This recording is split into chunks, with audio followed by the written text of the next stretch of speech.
Hi friends, எல்லோரும் எப்படி இருக்கீங்க? நல்லா இருக்கீங்களா? இந்த வீடியோ பார்த்திங்கன்னா ஒரு 3 நாளைக்கு முன்னாடி எடுத்த வீடியோ. அன்றைக்கி ஈவினிங் ஒரு 3-3:30 மணிக்கு போல் தான் கொல்லிக்கு கிளம்புனோம். நாங்கள் எல்லாருமே கும்பலாக கொல்லிக்கு போயிட்டு பார்த்துட்டு வரலான்னு சொல்லிட்டு தான் போனோம். கொல்லிக்கு போனதும் பார்த்திங்கன்னா கீரை பச்சை பசேர்னு சூப்பராக இருந்தது. ஃபஸ்ட்டு கீரையை பறிச்சுட்டு அதுக்கப்புறம் மற்றதெல்லாம் பார்க்கலாம் அப்படின்னு சொல்லிட்டு கீரை எல்லாமே பறித்தோம். அங்கே பார்த்திங்கன்னா பேக் நாங்கள் எதுவுமே கொண்டு போகல, சும்மா தானே போய் பார்த்துட்டு வர போகிறோம் அப்படின்னு சொல்லிட்டு போயிட்டோமா. கீரை பறித்து வைக்கிறதுக்கு இடமே இல்லை. அப்புறம் எங்கள் அம்மாவோட சேரீயை பிடிச்சி அது சேரீக்குள்ளேயே வச்சு அதுக்கப்புறம் கீரையெல்லாம் பறித்து முடிச்சுட்டு பார்த்திங்கன்னா சரி கொல்லி எல்லாமே ஒரு ரவுண்ட்ஸ் வரலான்னு சொல்லிட்டு போனோம். கொல்லிக்கு உள்ளெல்லாம் போனதுக்கப்புறம் பார்த்திங்கன்னா நெல்லிக்காய் மரம் இருந்தது. அதில் காயெல்லாம் நிறைய இருந்தது, இப்போ குறைஞ்சிடுச்சு, கொஞ்சம் தான் இருக்குது. அப்புறம் நெல்லிக்காய் எல்லாமே பறித்து சாப்பிட்டோம், நல்லா இருந்தது. நெல்லிக்காய் எல்லாமே பறித்து சாப்பிட்டுட்டு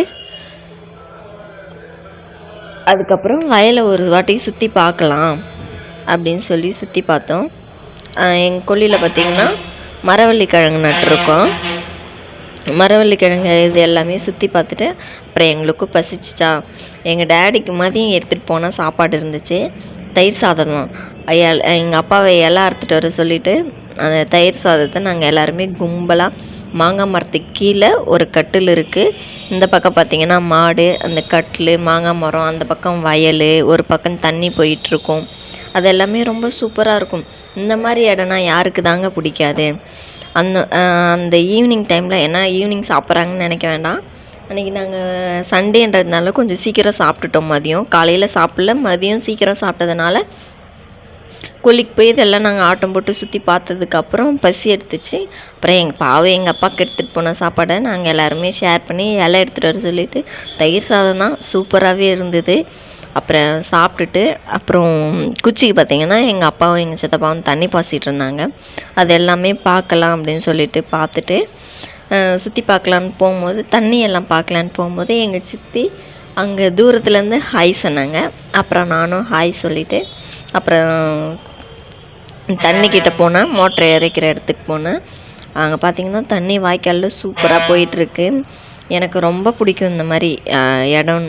அதையும் எங்கள் கொல்லி எனக்கு ரொம்ப பிடிக்கும். செம்மண் காடு இல்லைங்களா, அதனால் அங்கே கொல்லிக்கு போயிட்டு வந்தாவே ஒரு வாரத்துக்கு கால் ஃபுல்லாக மண்ணாக தான் இருக்குமே, ரொம்ப நல்லாயிருக்கும். சுற்றி மாங்காய் மரம், கொய்யாக்காய் மரம், நெல்லிக்காய் மரம், தென்னை மரம் இதெல்லாம் இருக்கும். நுங்கு இதெல்லாம் சாப்பிட்டுட்டு இந்த சம்மர் டைமை சூப்பராக என்ஜாய் பண்ணலாம். எங்கள் கொல்லி எனக்கு ரொம்ப பிடிக்கும். கிராமத்தில் இருக்க லைஃபே வேறுங்க. எனக்கு ரொம்ப பிடிச்ச இடம்னு பார்த்திங்கன்னா எங்கள் கொல்லி தான். அப்புறம் ஒரு பக்கம் பார்த்திங்கன்னா மக்காச்சோளம் போட்டிருந்தாங்க, அதையும் வீடியோவில் காமிச்சிருக்கேன் பாருங்கள். இது இப்போ தான் குச்சி நட்டுருக்கிறதுனால இன்னும் வளர்ந்து வெளியிலலாம் வரல. ஒரு 1 வீக் 10 days ஆகுது அது நட்டு. அதுக்கப்புறம் இன்னொரு சைடு பார்த்திங்கன்னா எள் இருக்குது. இது எல்லாமே அப்படியே சுற்றி பார்த்துட்டு அப்புறம் நாங்களும் வீட்டுக்கு வந்துட்டோம். நம்ம வீடியோ பிடிச்சிருந்தா லைக் அண்ட் ஷேர் பண்ணுங்கள், சப்ஸ்கிரைப் பண்ணுங்கள், நம்ம சேனலுக்கு கொஞ்சம் சப்போர்ட் பண்ணுங்கள். தேங்க்யூ ஃபார் வாட்சிங். பாய். நம்ம நெக்ஸ்ட் வீடியோவில் பார்க்கலாம். உங்களுக்கு இந்த மாதிரி ஃபார்மிங் பிடிக்குன்னா கமெண்ட்டில் சொல்லுங்கள்.